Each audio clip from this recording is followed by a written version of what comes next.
हिंदी विरोधात मनसे आणि ठाकरे सेनेनं आक्रमक भूमिका घेतली। त्याचाच एक भाग म्हणून राज ठाकरे आणि उद्धव ठाकरे यांच्या नेतृत्वाखाली येत्या 5 जुलैला एकत्रित मोर्चा काढण्याचा निर्णय घेण्यात आला। त्यामुळे राज्य सरकारच्या हिंदीकरणाविरोधात ठाकरे बंधू मुंबईच्या रस्त्यावर एकत्र दिसणार आहेत। खरं तर या मोर्चामुळे दोन्ही ठाकरे खऱ्या अर्थाने जवळ येऊ शकतात। त्यामुळे मुंबई महापालिकेच्या पार्श्वभूमीवर मनसे व शिवसेना या दोन्ही पक्षात युती होण्याच्या शक्यता बळावलेल्या दिसतात। दोन्ही भावांचा एकत्रित मोर्चा आणि पुढच्या राजकारणाची नांदी याचा घेतलेला हा आढावा।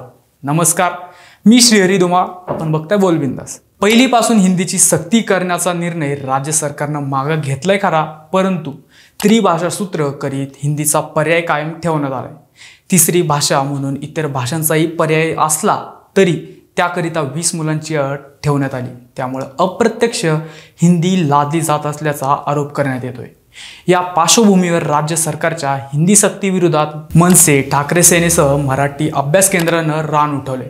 त्याचाच एक भाग म्हणून येत्या 6 जुलैला गिरगाव चौपाटीवरून राज ठाकरेंच्या मनसेचा मोर्चा निघणार होता, तर मराठी अभ्यास केंद्रानं 7 जुलैला आझाद मैदानावर पुकारलेल्या आंदोलनात उद्धव ठाकरे सहभागी होणार होते। आता तारखांमध्ये आणि नियोजनात बदल करण्यात आलाय। त्यासाठी दोन्ही ठाकरेंनी पुढाकार घेतल्याचं दिसतं। मराठीसाठी सर्व पक्षीयांनी पुढे यावं असं आव्हान राज यांनी केलं।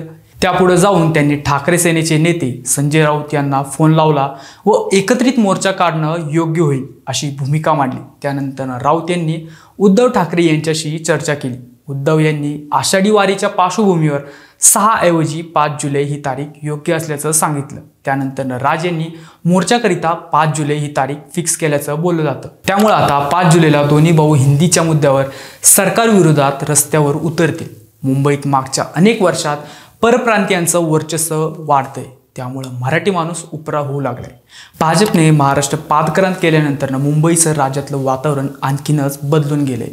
आता हिंदी आडून भाजपनं आपला नवा अजेंडा बाहेर काढल्याचं मानलं जातं। मुंबईत गुजरात, मारवाड्यांसोबत यूपी, बिहारींची संख्याही लक्षणीय आहे। यात गुजराती, मारवाडी हा टोटल भाजपचा मतदार। योगी पर्वामुळे यूपी, बिहार ही अलीकडं भाजपकडं वळताना दिसते। आता या वर्गालाच खुश करण्यासाठी पहिलीपासून हिंदी आणले जात असल्याचं बोललं जातं। देशात राष्ट्रभाषा म्हणून हिंदीचा पुरस्कार करणं हा भाजपचा जुना अजेंडा आहे। मात्र हिंदीला अधिकचं महत्त्व देऊन मराठीचं महत्त्व कमी करण्याचं षडयंत्र आखलं जात असल्याचं आरोप होतोय। मागच्या काही वर्षात आर्थिक नाड्या कधीच परप्रांतीयांच्या हातात गेल्यात। हळूहळू इथल्या शिक्षण व्यवस्थेचं हिंदीकरण करण्याचाही डाव दिसतोय। मूळ मराठी संस्कृतीवर आक्रमण करायचं, महाराष्ट्र सांस्कृतिकदृष्ट्या उत्तर भारतात अटॅच करायचा आणि त्यातून आपलं राजकारण अधिक सुलभ करायचं असा भाजपचा अजेंडा असल्याचं बोललं जातं। हे ओळखूनच ठाकरे बंधूंनी एकत्र येण्याचा निर्णय घेतल्याचं बोललं जातं। मुंबई महापालिकेवर भाजपचा मुख्य डोळा आहे। भाजपची प्रचंड ताकद, शिंदे गट आणि दादा गटाची मिळणारी साथ पाहता मुंबईवर महायुतीचा झेंडा फडकवणं त्यांच्यासाठी अवघड नाही। पण ठाकरे बंधू एकत्र आले तर युतीला शह बसू शकतो।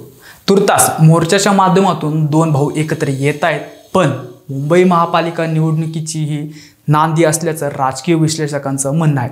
संजय राऊत यांनी 2 भाऊ मनानं एकत्र असल्याचा दावा केलाय। या दोघांनी एकत्र यावं अशी जनमानसांची भावना दिसते। हे लक्षात घेतलं तर ठाकरे बंधूंचा मोर्चा ऐतिहासिक ठरू शकतो आणि त्यातून महाराष्ट्राच्या राजकारणालाही नवं वळण मिळू शकतं।